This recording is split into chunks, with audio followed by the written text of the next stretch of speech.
What is up, guys? Cortez, and today I'm going to be talking about men's knitwear. Now, knitwear is a bit of a broad term, so specifically I'm going to be talking about the collared knit shirts that were produced between the 1950s into the early 70s. The origins of this shirt derive from Italy because a lot of the textile mills that were still there were now starting to produce clothes post World War II. And they're also being produced at a faster and cheaper rate since a lot of the fabrics that they used were synthetic, such as rayon. Since a lot of American companies or department stores figured that they could save money through these cost-cutting techniques and processes, they decided to buy a lot of these shirts, figuring they looked very fashionable, they were affordable, and that men would buy them. Throughout the 1950s, the early examples that you see of knit shirts are the gaucho shirts, which had a camp collar and stood out a lot more, was very prominent, as well as an elastic waist that would go on the outside of the man's pants and would have more of a tight look in the late 1950s, spilling into the early 60s. These styles begin to change a bit. No longer are you seeing that boxy look. Everything is starting to slim down. Plenty of celebrities, though, that you saw at this period in time during the 1950s and 60s who wore a lot of these knit shirts were people such as Muhammad Ali, John Coltrane, Miles Davis, Steve McQueen, Clint Eastwood, and of course the members from the Rat Pack, Frank Sinatra and Dean Martin.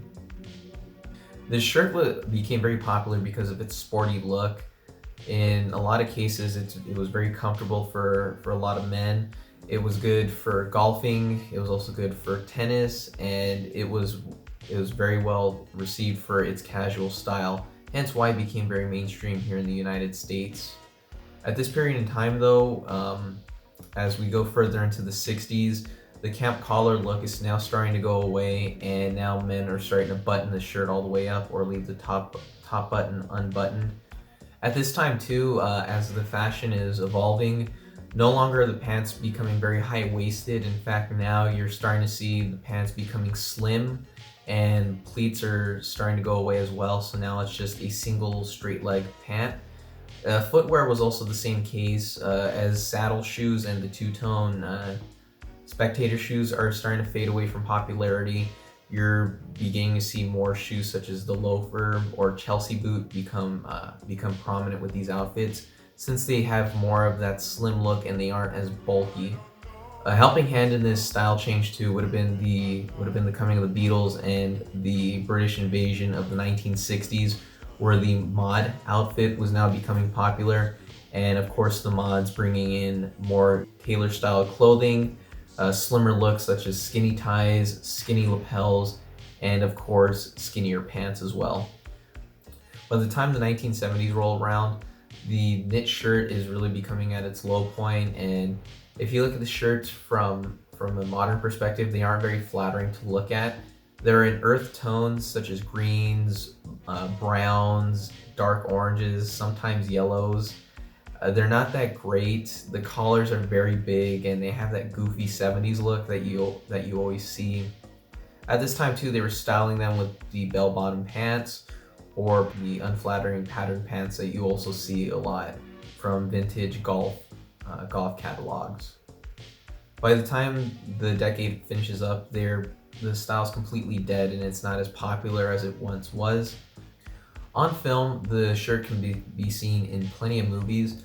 Some of the best examples would be The Talented Mr. Ripley, which is set in the late 1950s, and the main character, Dickie Greenleaf, who's played by Jude Law, wears a couple of knit shirts in Italy, which it originated from, and he definitely kills the look for sure, and he certainly sets a good example for how it should be worn, since he is kind of this American, playboy out and about, and so it fits very well with the character.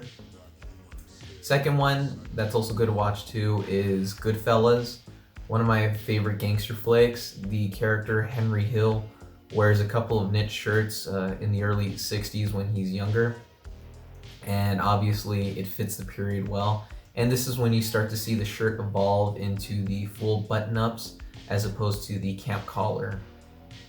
The final movie you should check out would be American Gangster starring Denzel Washington, and it's a fantastic movie. The character that he plays, Frank Lucas, who's based on the real gangster, wears the knit shirt quite a few times in the film, including a few of his associates who wear variations of the shirt too.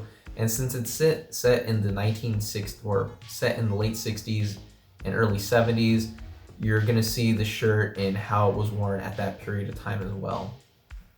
I'd say another good contemporary example, bit of an old reference though, but if you're looking for the way it was styled in the 1980s, the artist ᴛɪԼᴇʀ Basquiat also was known for wearing knit shirts as well, although his style is a bit more avant-garde, so I wouldn't say it's following the typical rules that I've been discussing. But the way he wears it, since he was an artist, it definitely fits him, and he does a pretty good job with the knit shirts. And even though his style is a bit out there, I still like the way he styled it. A few of the styles that I have myself are variations of the shirt.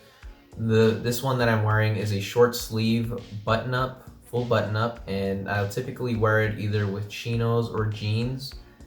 In the video, I was wearing black chinos with white socks and penny loafers. I like to alternate between penny loafers or tassel loafers depending on the day. The next one I was wearing was also by Ben Sherman as well. It's a navy long sleeve button-up.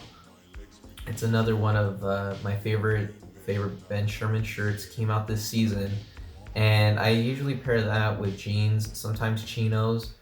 Usually I like to wear jeans with it to give it a bit more texture and contrast, since it's already a navy shirt and so it's a bit darker.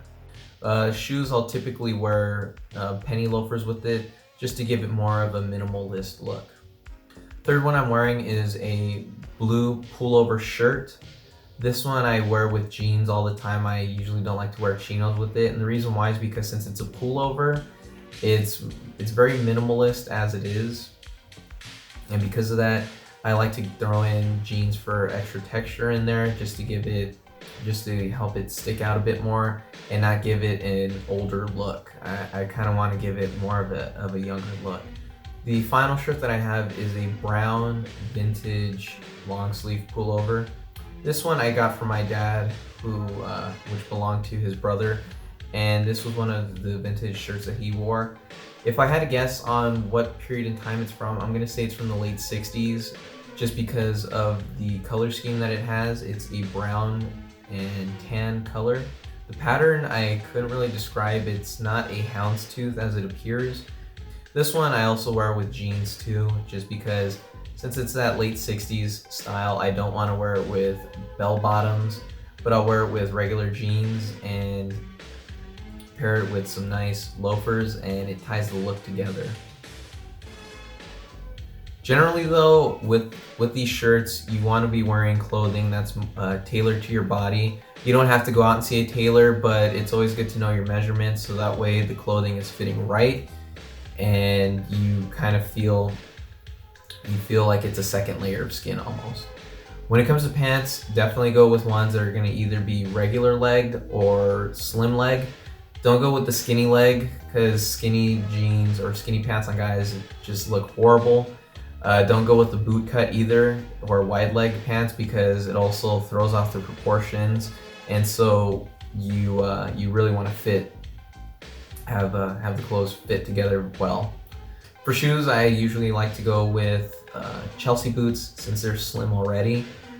Loafers because they're slim as well and they're very comfortable to wear, and they're like a semi-dress shoe. And I also wear canvas shoes such as Vans. They're great as well because of their simplistic look, very minimalist. I would recommend going with a solid color such as blue if you really want to give it that maritime look. When it comes to buying, definitely get them new. I wouldn't recommend looking for these at vintage shops, just because vintage shops, if they get a hold of actual vintage knitwear, they always jack up the price, and it's sometimes not worth it because you could be getting ones that are made out of rayon, which is a super cheap fabric, and I wouldn't say is one of the best fabrics to be wearing. If we're going to be talking about fabrics, on the low end you're going to get rayon, on the high end you're going to be getting things such as cashmere or merino wool. Obviously, those are the ideal ones to go with, but personally, me, I like to go with either cotton or the wool/cashmere ones, just because those are going to last you longer, and the maintenance on them isn't as horrible as it would be with rayon, since rayon is a much more delicate fabric and can get ruined easily. That's not to say that wool and cashmere aren't delicate fabrics, but they're ones that are going to pretty much last you forever, or last you a lifetime. The maintenance on these isn't always that easy. Sometimes you can get them washed, sometimes you have to hand wash them, other times you have to take them to get dry cleaned. It all depends on the fabric, so always check the tag. But you know what, don't let that discourage you from owning one of these, because these shirts are honestly fantastic. They're one of my favorites and they're comfortable to wear. Some of the ones I definitely check out are based out of the UK, such as Jump the Gun, Ben Sherman, and the Scott Fraser collection. They all produce pretty nice knitwear, so definitely check them out. While they are a bit pricey, they're pretty much worth it. They're definitely worth it, and they make anybody who owns one pretty happy.